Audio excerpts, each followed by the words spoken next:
Okay, time now to turn to Fox 12 Chief Meteorologist Mark Nelson, who's here with a look at your weather. And it was a scorcher today. It was. And you got it exactly right, yeah, didn't 92. You? Yeah, we went 92, 93. We kind of waffled around, had a vigorous meteorological debate each day with which one we should do. But within 3 degrees, no one's going to notice, right? Right. But yeah, 92 degrees. It's not unusual to be hot this time of the year.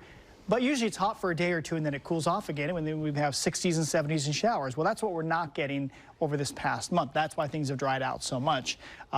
Here's just what we call fire danger index. And when it gets up into, the 4, 5, 6, that's when it's like, okay, big deal. Today, the wind backed off and also the humidity was up slightly. It's mainly about the less wind today. So notice that we've got 1s, 2s, and 3s. What about tomorrow west of the Cascades? Well, 0s, 1s, and 2s.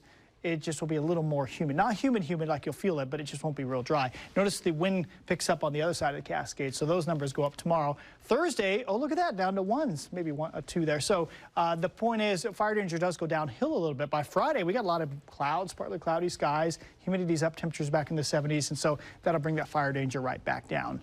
But yeah, no big sign of rain coming up, and yeah, it's hot, but boy, if you were on the river with a nice boat, maybe with a little afternoon drink, that would be nice too, I suppose. So nice weather for going outside. We'll talk about what we see as we have one more hot day ahead and then the 2 parades on the way as well. That's in my first alert forecast.